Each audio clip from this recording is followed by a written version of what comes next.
warahmatullahi wabarakatuh. Alhamdulillahirabbil alamin. Innal hamdalillah nahmaduhu wa nasta'inuhu wa nastaghfiruh wa na'udzu billahi min shururi anfusina wa min sayyiati a'malina. May yahdihillahu fala mudilla lahu wa may yudlil fala hadiya lahu. Asyhadu an la ilaha illallah wahdahu la syarika lah wa asyhadu anna Muhammadan abduhu wa rasuluhu la nabiyya ba'dah. Allahumma shalli wa sallim ala Muhammadin wa ala alihi wa sahbihi ajma'in, amma ba'du. Yang kami hormati takmir Masjid Al-Ikhlas Tanjung Sadari, yang kami hormati Kepala Bidang Dakwah Masjid Al-Ikhlas yang di Masjid Al-Ikhlas Tanjung Sadari, dan terlebih kepada Bapak Ibu para jamaah sekalian, seluruh jamaah masjid kita tercinta Masjid Al-Ikhlas ini yang dirahmati Allah Subhanahu wa taala. Puji syukur atas segala limpahan rahmat dan karunia Allah yang pagi hari ini dianugerahkan kepada kita semuanya. Pagi yang begitu cerah, secerah harapan kita di pagi hari ini. Semoga hadir kita duduk bersama kita di majelis yang mulia pada pagi hari ini senantiasa mendatangkan ridho dari Allah Subhanahu wa taala. Kedua kalinya tidak lupa kita mohonkan sholawat beserta salam semoga tetap terlimpah curah kepada junjungan kita Nabi Nabi suci Nabi Muhammad sallallahu alaihi wasallam, pada keluarga, kepada sahabat, dan kepada orang-orang yang senantiasa istiqomah di dalam sunnah beliau. Bapak Ibu hadirin sekalian rahimakumullah, momentum yang tepat pada pagi hari ini kita akan membicarakan tentang hakikat kemerdekaan yang sebentar lagi insya Allah nanti malam hampir semua gang-gang ditutup untuk menunjukkan rasa syukur kita terhadap kemerdekaan negara kita Indonesia. Semoga negeri kita menjadi negeri yang aman, sentosa, damai, kemudian masyarakatnya dijadikan masyarakat yang sejahtera. Bapak Ibu hadirin, di kesempatan yang mulia pada hari ini kami mengawali satu kalimat singkat kira-kira ini. Bersyukurlah selama kita masih bisa bersyukur. Kami ulangi kalimatnya. Bersyukurlah selama kita masih bisa bersyukur. Kenapa? Karena banyak orang yang tidak bisa bersyukur dan tidak mampu untuk bersyukur di luar sana. Tetapi para jamaah, orang yang bersyukur itu jumlahnya tidak banyak. Sedikit sekali orang yang bersyukur itu. Oleh sebab itu dalam surat Sabat ayat yang ke-13 di bagian penghujung akhir itu disebutkan wakilun min ibadiyah syakur. Hanya sedikit sekali dari hamba yang bersyukur. Tetapi berbanggalah menjadi bagian dari yang sedikit itu. Kenapa? Karena sesuatu yang besar terkadang digerakkan dari sesuatu yang sedikit, digerakkan dari sesuatu yang kecil. Ilustrasi sederhananya, imam masjid itu jumlahnya mesti lebih sedikit daripada makmumnya. Tetapi coba ketika kita sedang ziarah ke Syaramain, ke Mekah dan ke Madinah di saat musim haji, berapa ribu jutaan manusia yang hanya digerakkan oleh satu imam. Yang kedua, prosesor komputer kita itu mesti lebih kecil daripada komputer. Tidak pernah ada prosesor itu lebih besar dari komputer. Tapi bayangkan dengan saking chip itu mampu untuk mengolah sekian metadata yang kemudian kita miliki untuk mengakses segala informasi. Jangan remehkan sesuatu yang kecil, jangan remehkan sesuatu yang sedikit. Bisa jadi yang kecil dan sedikit yang istiqomah itu akan membawa perubahan yang besar. Wahai para pejuang dakwah, wahai pengelola organisasi, jangan pernah berputus asa, jangan pernah berkecil hati. Sekalipun kita dalam posisi sok yang kecil, bisa muslimin rahimahullah, di kesempatan pagi hari yang berbahagia ini kita akan berbicara tentang hakikat kemerdekaan dalam perspektif Islam. Hadirin, kemerdekaan itu adalah menjadi satu hak asasi yang kita miliki dan perjuangannya tidak main-main, membutuhkan darah, air mata, pertumpahan untuk mencapai satu kemerdekaan. Para pendahulu kita, founding father kita telah menorehkan peristiwa sejarah yang luar biasa untuk kita kenang, bukan hanya sebatas dikenang ritual tahunan, tetapi semoga itu menjadi inspirasi beliau untuk kita semuanya mengambil bagian untuk misi kemerdekaan. Dalam kesempatan yang singkat kali ini ada 3 kerangka, mungkin ada 3 poin yang ingin kita kaji dan kita dalami secara bersama-sama. Yang pertama, para jemaah, kemerdekaan dalam janji. Kemerdekaan bukan hanya sekedar janji sesungguhnya, tetapi kemerdekaan adalah tentang kesejahteraan. Tetapi amanah untuk mewujudkan sebuah keadilan itu adalah menjadi bagian penting dari semangat kemerdekaan.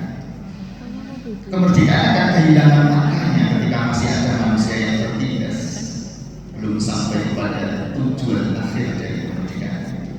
Jika masih ada yang lapar, jika masih ada yang berpolitik, dan ketika hati manusia justru terbuka oleh hasrat dan nafsu, berarti di posisi itu kemerdekaan sesungguhnya Allah SWT. Dalam surat Al-Isra 34, wa'afu bil ahdi inal ahda kana mas'ula. Penuhilah komitmenmu akan janji, karena setiap janji itu akan dimintai pertanggungjawabannya dari Allah SWT. Mudah orang untuk mengucapkan janji, tetapi terkadang begitu sulit untuk mewujudkan janji. Yang kedua, kemerdekaan dalam ilusi. Ilusi adalah sesuatu yang tampak nyata, tetapi ketika direnungkan lebih mendalam, ternyata tidak sepenuhnya seperti yang terlihat. Dan harapan yang tidak kunjung tercapai biasanya akan membawa kesabaran, lalu kesabaran yang terus-menerus akan membawa kepada kemarahan. Hadirin rahimahullah, ada ilustrasi singkat dalam kisah klasik. Ada seorang nelayan miskin yang menebar jaringnya di tengah laut. Lalu nelayan miskin itu tidak sengaja jaringnya menyangkut guci yang di dalam laut. Ternyata yang di dalam guci itu adalah ada jin ratusan tahun yang sudah hidup di dalam guci. Di harapan pertama jin itu mengatakan, siapa yang bisa mengeluarkan aku dari guci ini, maka akan aku berikan kekayaan atas dia. Harapan luar biasa untuk keluar dari guci perak. Namun 10 tahun, 20 tahun, 100 tahun tidak ada lagi orang yang bisa mengeluarkan dia dari guci perak. Lalu jin itu mengatakan lagi, siapa yang bisa mengeluarkan dari guci perak ini, maka sesungguhnya akan aku berikan kekayaan di bumi dan di lautan. Tidak pula ada orang yang muncul untuk bisa mengeluarkan dari guci. Terakhir apa yang dikatakan oleh jin? Di tengah keputusasaannya para jamaah, dia mengatakan, sungguh andai kata ada orang yang mengeluarkan aku dari guci itu, maka akan aku hujat dan akan aku cercah dan akan aku bunuh dia. Lantas kemudian si nelayan miskin itu mengeluarkan dan membuka guci itu karena penasaran apa yang di dalam. Betul yang terjadi, begitu marahnya jin itu dan murka kepada nelayan miskin. Apa misinya, apa pesannya? Bahwa kesabaran menunggu terkadang adalah sesuatu perjuangan dengan harapan aku menunggu semoga ada kebaikan, semoga ada perubahan yang lebih baik. Namun di kesempatan menunggu itu terkadang akan pupus harapan ketika kemudian sampai pada puncaknya yang terjadi adalah sebuah kemarahan. Jadi janji sebuah ucapan yang sederhana yang kita keluarkan dari desa kita, namun membutuhkan perjuangan untuk mewujudkan janji. Apakah rakyat Indonesia sudah merdeka pikiran, ekonomi, moral, sosial dan spiritualnya? Jangan-jangan kita bekerja bukan karena kebutuhan saat sekarang, tetapi karena kita ingin terlihat sukses. Mulai pagi hingga ketemu lagi bekerja, tetapi hanya supaya dipandang kurang sukses. Membeli bukan karena kebutuhan kita kan, saat sekarang membeli kita karena takut ketinggalan. Menggunakan media sosial bukan hanya mencari informasi, tetapi terkadang membutuhkan validasi orang lain. Jika secara fisik kita merdeka, tetapi secara batin kita masih berada pada posisi itu, sesungguhnya kita masih menjadi budak penilaian.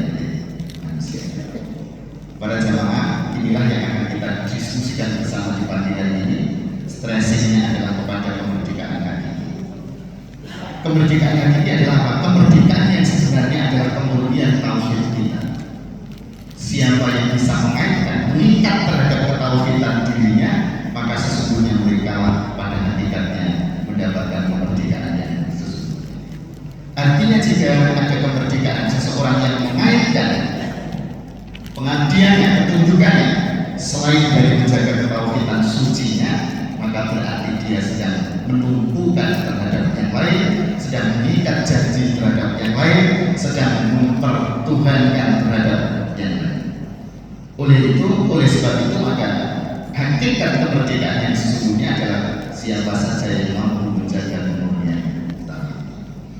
Orang yang berada pada tauhid yang kokoh, maka dia tidak akan pernah tergeser oleh waktu dan keadaan. Orang yang berada dalam tauhid yang kokoh, maka sesungguhnya mereka orang yang akan mendapatkan kemuliaan, kejayaan, dan tidak pernah terbeli apapun prinsipnya dalam kehidupan ini, karena tujuan akhirnya hanya kepada Allah Subhanahu wa Ta'ala. Hadirin, apa yang dilakukan oleh orang yang betul-betul di dalam ketauhidan yang nyata? Pertama kali berserah diri hanya kepada Allah Subhanahu wa Ta'ala. Satu kalimat ayat dalam surat Al-An'am ayat 162, Qul inna sholati wa nusuki wa mahyaya wa mamati lillahi rabbil alamin. Ini sesungguhnya adalah deklarasi seorang hamba, seorang muslim sejati. Ketika kita menghadap kepada Allah Subhanahu wa Ta'ala, katakanlah wahai Muhammad, inna sholati, sesungguhnya sholatku, wa nusuki, dan ibadahku. Nusuk itu sebenarnya dimaknakan dan pengorbananku, wa mahyaya, dan hidupku, wa mamati, dan matiku, lillahi rabbil alamin, hanya untuk Allah semesta alam, Allah pemelihara. Hadirin, ini sesungguhnya perjalanan hakikat kita. Seseorang yang kemudian melakukan komitmen sesungguhnya dengan pernyataan ini, maka sesungguhnya mereka dalam keadaan merdeka yang sesungguhnya kemerdekaan. Dan bayangkan, ini adalah satu kalimat yang sering kita baca. Mungkin dalam doa iftitah, kalimat ini adalah diucapkan setiap waktu, setiap saat. Artinya apa? Seorang muslim setiap waktu, setiap saat mendeklarasikan dirinya, kemerdekaan dirinya kepada Allah Subhanahu wa Ta'ala dengan sesungguhnya. Tetapi terkadang kita lupa apa yang kita ucapkan di hadapan Allah, terkadang masih sebatas ucapan, belum sampai kepada realitas perbuatan kita dalam kehidupan sehari-hari. Yang kedua, orang yang selalu menjaga kepada ingin mencapai kemerdekaan yang sesungguhnya, indikasi yang kedua adalah orang yang mengajarkan dirinya hanya kepada Allah Subhanahu wa Ta'ala. Surat Luqman ayat 22, wa may yuslim wajhahu ila Allahi wa huwa muhsin faqad istamsaka bil urwatil wuthqa. Dan barang siapa yang yuslim, dia patuh, dia tunduk, dia rendahkan dirinya di hadapan Allah Subhanahu wa Ta'ala, wajhahu ila Allah, wajahnya kepada Allah. Wajah itu sebagai simbol seluruh kondisi hidup manusia. Simbolis manusia itu adalah dihadapkan kepada Allah Subhanahu wa Ta'ala, wa huwa muhsin, dan orang tersebut melakukan kebaikan, faqad istamsaka bil urwatil wuthqa, maka sungguh mereka adalah telah berpegang kepada tali yang kokoh, pada tali yang lurus. Hadirin, ada satu stressing kalimat yang kami timbulkan di makalah ini. Ada kalimat muhsinun. Muhsinun itu berasal dari akar kata hasan. Kurang lebihnya ada kata hasanun. Hasanun itu artinya baik. Ada lagi satu kata yaitu yang mempunyai arti baik adalah khairun. Khairun itu baik juga pada jemaah. Yang ketiga ada kalimat thayyibun. Thayyibun itu juga maknanya baik. Dari tiga kata ini sama-sama artinya baik, tetapi penggunaannya berbeda. Kalau thayyib itu adalah baiknya lebih berkaitan dengan fisik nyatanya. Makanya kalau dalam ayat lain itu disebutkan kulu wasrobu halalan thayyiban. Makanlah dan minumlah kamu dengan makanan yang halal dan juga thayyib, baik. Thayyib itu baiknya adalah bersih, dimana kalau makanan tidak najis, kemudian kondisinya layak dimakan, tidak basi, diolah oleh chef yang handal, itu namanya makanan yang thayyib. Dinaikkan lagi dari tauhid itu menuju kepada khair. Berarti khair itu adalah di atasnya tauhid dalam strukturnya kira-kira itu. Apa itu khair? Maknanya baik pula, tetapi adalah kebaikan yang membawa manfaat. Itu namanya khair. Jadi kalau misalnya saya ilustrasikan makanan tadi, makanan sudah dimasak oleh chef yang ada, lezat, kemudian tidak basi, kemudian suci bersih adanya, lalu kemudian disajikan kepada orang yang sedang lapar adanya, ada nilai manfaatnya. Tetapi kemudian seenak apapun makanan itu, tapi kalau kemudian disajikan kepada orang yang tidak lapar, maka nilai khairnya tidak sampai kepada tingkat itu. Makanan yang enak disajikan kepada orang yang sedang lapar, menuju atas lagi hasanun, baik pula artinya adalah diimbangi dengan ucapan penyajian yang baik. Kira-kira. Jadi hasanun itu adalah pada level yang penting. Dan ayat ini Allah tidak menggunakan kalimat thayyibun, tidak menggunakan kalimat khairun, tapi Allah menggunakan kalimat hasan, muhsinun. Dan dialah orang-orang yang berbuat kebajikan. Faqad istamsaka bil urwatil wuthqa, maka sesungguhnya dia telah berpegang teguh pada tali yang sangat kuat. Apa yang dimaksud tali yang sangat kuat? Para mufassir sepakat bahwa yang dimaksud tali yang kuat adalah dinul Islam. Tali yang kuat adalah keimanan dan ketauhidan kita, ini kalimat la ilaha illallah. Maksudnya muslimin rahimahullah.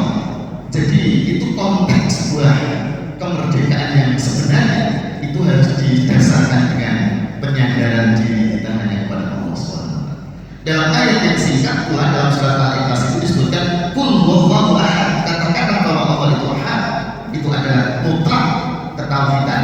Yang kedua dilanjutkan Allahus Shomad, Allah tempat bergantung segala sesuatu. Jika demikian maknanya adalah apabila kita bergantung kepada selain Allah, maka dipastikan kita telah berlepas dari urwatil wuthqa, dari tali yang kuat tadi. Dan itu menjamin kemerdekaan yang sesungguhnya. Berikutnya, apa yang harus dilakukan lagi kepada orang-orang yang ingin mendapatkan kemerdekaan yang sesungguhnya? Ya, ini adalah menjaga kualitas amal kita di hadapan Allah SWT. Hadirin, kita perlu mengingat terkadang Allah Subhanahu wa Ta'ala itu tidak hanya melihat dari amal perbuatan yang kita tunaikan itu dari aspek kuantitas, dari aspek banyaknya kerja. Tetapi kuantitas itu ditentukan pula dengan kualitas. Ayat ini memberikan stressing kepada kita semuanya. Surat Al-Mulk ayat 2 itu adalah menekankan kepada kita semuanya bahwa ketika kita melakukan amal perbuatan, tidak hanya cukup orientasinya kuantitasnya, tetapi juga yang terpenting adalah unsur kualitas. Alladzi khalaqal mauta wal hayata liyabluwakum ayyukum ahsanu amala wa huwal azizul ghafur. Dialah Allah yang telah menciptakan mati wal hayata dan hidup, liyabluwakum ayyukum ahsanu amala, untuk menguji, untuk memastikan siapa di antara kamu semua yang ahsan. Dalam redaksi ayat ini menggunakan kalimat hasan lagi, kalimat ahsan. Ahsan itu terbaik amalnya, terbaik amal perbuatan. Wa huwa azizul ghafur, dan dialah Allah yang Maha Pengampun, yang Maha Perkasa dan yang Maha.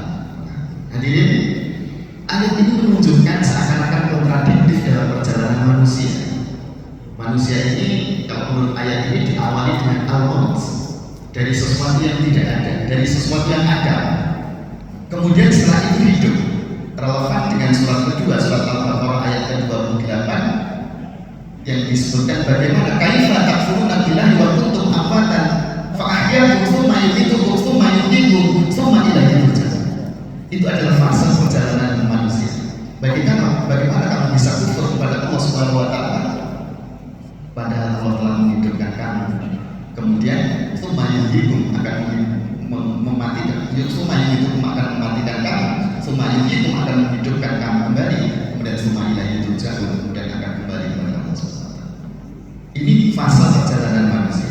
Kenapa manusia? Ayat ini mengawali dengan kalimat al-mauta, alladzi khalaqal mauta.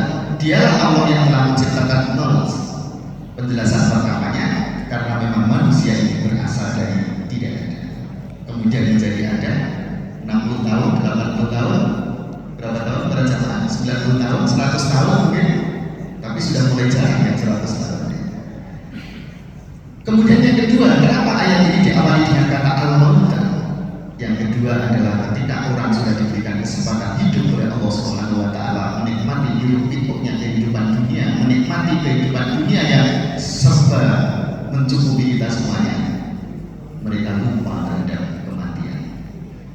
Makanya ada redaksi al-maut diletakkan di awal. Pertama karena manusia diciptakan Allah sebelumnya berawal tidak ada. Yang kedua adalah ketika sudah hidup manusia banyak lupa terhadap kematian. Yang kedua ayyuhu asal amal. Di sini stressingnya belajar. Apa? Yakni amal ibadah kita Allah ingin melihat dari aspek kualitasnya untuk menguji di antara kamu siapa yang terbaik amal perbuatan. Jadi ketika kita hidup di dunia ini, hakikatnya adalah amal perbuatan yang kita tunaikan itu harus menjadi amal perbuatan yang terbaik. Ada dua syarat para jamaah sekalian rahimahullah bagaimana untuk mencapai ahsan amal, untuk mencapai pada amal perbuatan yang terbaik. Syarat pertama, amal perbuatan itu harus ditunaikan ikhlas, kholis, hanya semata-mata karena Allah SWT. Yang kedua, amal perbuatan itu harus mengikuti contoh dari Allah dan Rasulnya. Itu jika ingin mencapai pada tingkat ahsan amal. Closing ayat ini begitu indah. Wa huwal azizul ghafur, dan dia Allah yang Maha Perkasa dan dia Allah yang Maha Pengampun. Dua sifat Allah Subhanahu wa taala yang saling berhimpitan bersamaan namun mempunyai titik tekan yang sangat berbeda. Yang pertama, di sisi lain Allah itu bersifat aziz, bersifat Maha Perkasa, tetapi di balik keperkasaan Allah Subhanahu wa taala, Allah Maha Pengampun. Berarti di balik keperkasaan Allah ada Rahman Rahimnya Allah Subhanahu wa taala. Dan inilah yang membedakan antara sifat Allah Subhanahu wa taala dengan sifat makhluk. Ketika Allah Subhanahu wa taala mempunyai kekuatan, mempunyai kekuasaan, mempunyai sifat Al-Aziz, maka di balik Al-Aziz itu ada Rahman Rahim, yakni pengampunan. Tetapi jika makhluknya, jika manusia kok diberikan kekuasaan oleh Allah, diberikan kekuatan oleh Allah, diberikan jabatan tinggi oleh Allah, biasanya kecenderungan manusia adalah semakin menindas kepada yang lemah. Tetapi Allah tidak dalam posisi seperti itu. Di balik keperkasaan Allah Subhanahu wa taala, di sana ada ruang ghafurur rahim, ada ruang pengampunan kepada siapa saja yang mengejar pengampunan. Berikutnya hadirin, nah ini spirit Nabi Yusuf alaihissalam. Kenapa Nabi Yusuf mempunyai kemerdekaan yang luar biasa pada dirinya? Karena Nabi Yusuf mempunyai sandaran tauhidan yang sangat luar biasa. Qala Rabbis sidqu ahabbu ilayya. Ya Allah, kata Yusuf, sesungguhnya penjara ini ahabbu ilayya, lebih aku sukai adanya. Ketika Yusuf dipenjarakan mendapat fitnah, maka kemudian disuruh mengikuti kepada penguasa saat itu, yang penguasa itu boleh dan mengarahkan kepada kemaksiatan dan kefasikan, maka Nabi Yusuf mengatakan penjara ini lebih aku cintai, penjara ini lebih aku sukai daripada aku mengikuti kepada keinginan mereka. Kenapa mempunyai otoritas, kemandirian, tidak bergantung kepada sesuatu apapun? Nabi Yusuf tidak mempunyai kepentingan sedikit pun pada zaman saya, sehingga tidak bisa diremot kontrol oleh siapapun. Sehingga Nabi Yusuf lebih baik penjara pilih daripada aku harus mengikuti kefasikan dan kemaksiatan. Kemerdekaan yang sesungguhnya karena Nabi Yusuf alaihissalam diberikan dasar fondasi tauhid yang luar biasa, menggantungkan dirinya hanya kepada Allah Subhanahu wa taala. Kemerdekaan dalam konsep Islam bukan hanya sekedar teori, tetapi kemerdekaan dalam umat Islam adalah satu bentuk nyata konkret dan bukan angan-angan yang nanti baru akan kita capai, tetapi kemerdekaan, gambaran merdekanya umat Islam membangun peradaban adalah telah ditorehkan dalam sejarah kira-kira di abad ke-7, kurang lebih di tahun 717 Masehi hingga 720 Masehi, yang ditandai dengan kejayaan pemerintahan Umar bin Abdul Aziz yang saat itu berasal dari dinasti Bani Umayyah yang pusat kekuasaannya ada di Damaskus di Suriah. Umar bin Abdul Aziz ketika menjadi seorang penguasa, ketika menjadi seorang khalifah, tidak membutuhkan waktu berpuluh-puluh tahun cuma membutuhkan waktu berapa? 3 tahun. Ada yang mengatakan membutuhkan waktu 2 tahun 5 bulan. Dalam kurun waktu 717 Masehi sampai dengan 720 Masehi. Itu Umar bin Abdul Aziz memimpin. Dan bayangkan para jamaah sekalian, apa kejayaan dan kemakmuran umat di dalam pemerintahan Umar bin Abdul Aziz? Ada 3 statement penting yang itu diberitakan pada seluruh gubernur-gubernur yang ada di bawah kekuasaan Umar bin Abdul Aziz. Apa yang dikatakan oleh Umar bin Abdul Aziz? Yang pertama, wahai kaumku, wahai rakyatku, pada saat sekarang sudah tidak ada lagi orang yang menerima zakat. Kenapa? Karena seluruh rakyatnya sudah tidak menjadi mustahil, tetapi seluruh rakyatnya sudah menjadi mustahil. Semuanya membayar zakat, hanya dibangun negara di dalam waktu 3 tahun. Yang kedua, para jamaah sekalian, yang diumumkan oleh Umar bin Abdul Aziz, siapa saja di antara rakyatku yang saat sekarang sedang dalam keadaan mempunyai hutang banyak, sedang ini, maka silakan esok hari datang kepada Baitul Mal dan dipastikan seluruh hutangnya akan ditutup oleh negara. Yang kedua, statement Umar bin Abdul Aziz ketika menjadi seorang khalifah, dia mengatakan, wahai para pemuda yang sudah mempunyai kesiapan secara spiritual untuk menjalankan pernikahan, sementara kamu tidak mempunyai harta untuk melakukan pernikahan, dipastikan besok datang ke Baitul Mal dan kamu pernikahan akan dibiayai oleh negara. Yang terakhir, dipastikan jangan sampai ada di antara rakyatku yang tidak makan, dan seluruh jizyah. Jizyah itu adalah pajak orang-orang non-muslim yang hidup di kekuasaan Umar bin Abdul Aziz, dihapuskan pajak dari orang-orang non-muslim. 3 tahun Umar bin Abdul Aziz memimpin, tetapi sudah mempunyai kegemilangan di dalam membangun peradaban, kesuksesan, kemakmuran, dan kemakmuran bukan hanya sekedar impian, tapi kemakmuran yang betul-betul menyentuh relung hati kepada masyarakat dan kaum. Hadirin rahimahullah, sekarang pemuda-pemuda kita, generasi kita itu mengalami tren penurunan pernikahan. Kami di kantor di Kemenang itu pernikahannya menurun berapa? Bapak Ibu? 13%. Bayangkan kalau ini hidup di Umar bin Abdul Aziz, kira-kira pemuda-pemuda yang mau menikah dijamin semua transport untuk pernikahan. Menikah di Kementerian Agama itu murah. Kalau nikah di kantor itu 0 rupiah, nggak bayar gratis. Tapi kalau dengan pemuda itu menyetorkan 600.000 ke kas saja. Tapi di Umar bin Abdul Aziz dijamin semua, ya, nggak perlu bayar. Di negara masih dibayar. Di Kementerian Agama sekarang sedang mengalami trending penurunan pernikahan, dan efek penurunan pernikahannya sampai 13%. Kenapa mengalami penurunan? Ternyata generasi kita ini nggak begitu ingin menikah. Kenapa? Alasannya satu, sederhana sekali. Generasi kita mengatakan bahwa pernikahan itu kan dalam rangka menuju kehidupan yang nanti sakinah, sejahtera, damai, bahagia. Ternyata generasi kita mengatakan, buat apa saya menikah? Saya sudah bekerja, saya jadi wanita kaya, saya menjadi laki-laki, sudah tercukupi secara finansial. Toh kemudian saya sudah punya teman bestie akrab, lalu menikah pun juga belum ada jaminan bahwa nanti saya akan hidupnya, rumah tangga saya akan damai. Itu yang menyebabkan tren hingga 15% penurunan pernikahan. Pernikahannya menurun, tapi angka perceraiannya naik, Pak. Angka perceraiannya naik, yakni dalam catatan saya itu sampai naiknya cerai itu ada 2, cerai gugat dan cerai talak. Yang gugat ternyata lebih besar, berapa? 75% sampai 77%. Cerai Pak. Gugat itu berarti yang perempuan menceraikan istrinya. Kalau talak itu yang laki-laki menceraikan istrinya. Dan di kota besar Jakarta, Surabaya itu didominasi adalah gugat cerai. Yang angkanya sampai berapa tadi? 75% hingga 77%. Apa faktor yang mendasari?